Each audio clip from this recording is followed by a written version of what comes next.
Elizabeth Warren and the bloodthirsty Gavin Newsom, who have already begun to bang the drums in favor of violating women's wombs, do nothing less than attempt the destruction of feminine glory. In last week's post, I signaled that I'd be writing part 2 to the post 7 Demons More Wicked Than Intersectionality. But alas, developments have developed. Important ones that have called for me to kick that post down the road. Those two developments are the Supreme Court leak that Roe is being overturned and the release of a new Canon Press documentary featuring Rebekah Merkle called Eve in Exile. When God tears down an abomination and raises up something beautiful, we have to move around some furniture here at Reformation and Revival so that we might dance on the grave of abortion and praise feminine glory, which is nothing less than the glory of God. 1 Corinthians chapter 11, verse 7. I would simply begin by praising our good and sovereign God who rules the kingdom of men. He does all things well. The saints have prayed and labored for the death of abortion for many years now, and the indications we have from the Supreme Court warrant our highest praise of the Almighty. Christians all across our blessed land ought to fill the streets and light off more fireworks than a decade of July 4ths. Let celebrations resound in every town that put the decibels at the Super Bowl to shame. And let every pro-choice American know that we are not the least bit sorry that their blood sacrament has dried up. My friend Wade Stotts brought perspective last week on Twitter when he gave voice to the lamenting pro-abortion leftists. He aptly tweeted on their behalf, "If right-wingers get their way, pretty soon we won't be able to kill anyone. So be it known throughout the realm that we rejoice when the grave is thrown into the grave. We have every intention of seeing women do what God has designed them to do. We exult in the flourishing of femininity and delight that the oppression of women for these many decades appears to be being lifted." That's right.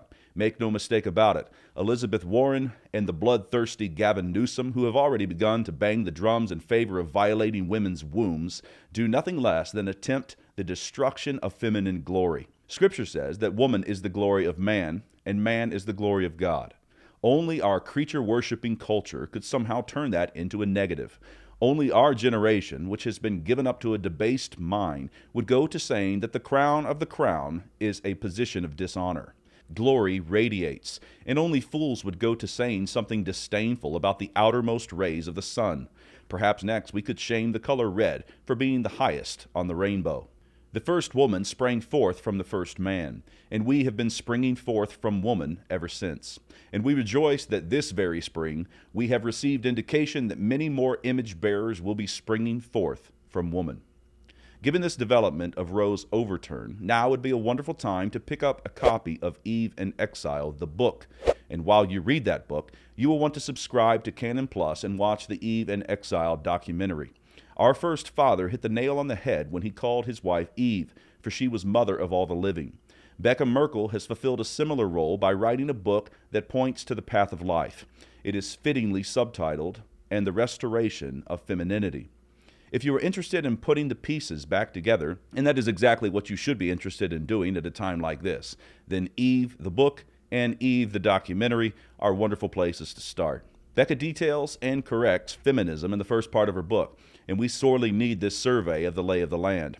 Far too many saints, men and women alike, do not know what air they are breathing. They have not considered the influence of Elizabeth Cady Stanton and Betty Friedan. Moreover, they have not thought through the blessings and potential curses of the dishwasher and the vacuum cleaner. Now, if that sentence doesn't make you want to watch the doc, then nothing else will. In short, one of the key ingredients you will get in Eve is an education on the history of feminism and the damage it has done to the civilization that you're living in. But Becca doesn't leave you there. She also charts the course for the recovery of femininity. If we would recover femininity, then we must know what women are for. And nothing could be plainer than the fact that the feminine telos is lost on the culture of death. The heart of the problem is idolatry. Idolatry drives abortion. Idolatry leaves you blind. As the psalmist says, quote, "Their idols are the work of men's hands. They have mouths, but they speak not. Eyes have they, but they see not. They that make them are like unto them. So is everyone that trusted in them." Psalm 115, verse 4 through 5 and 8. This idolatry runs deep. This idolatry came out and flexed just last week as Chuck Schumer announced that the Senate would vote on a bill to codify the right to abortion into federal law. In his press release, he chastised Republicans, saying that they have been on the wrong side of history. We have grown accustomed to this phrase, being on the wrong side of history, but the language is more telling than you may think.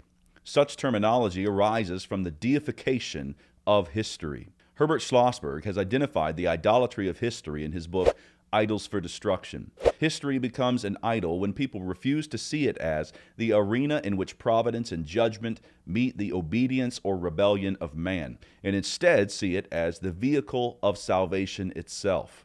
No peace exists between the Christian view of history and the idolatrous view. Quote, the Christian doctrine of a Lord of history beyond history, which we call providence, could not be reconciled with the idea of progress made inevitable by some teleological principle found within history. Those who attempt to deify history refuse to see that the explanation of history lies outside of history. Strikingly, Schlossberg says that the idolatry of history results in power politics and a system that people use to control other people, like little people, the ones who can't stand up to you because they're still in their mother's womb. The idolatry of history, and all idolatry for that matter, exchanges the glory of God for the creature. It is no wonder that idolaters want to destroy feminine glory, for feminine glory is the glory of God. 1 Corinthians chapter 11 and verse 7. So thanks be to God if Roe is overturned. But putting the culture of death to death requires nothing less than a return to the worship of the triune God. So, further up and further in, and to that end, go watch Eve and Exile on Canon+.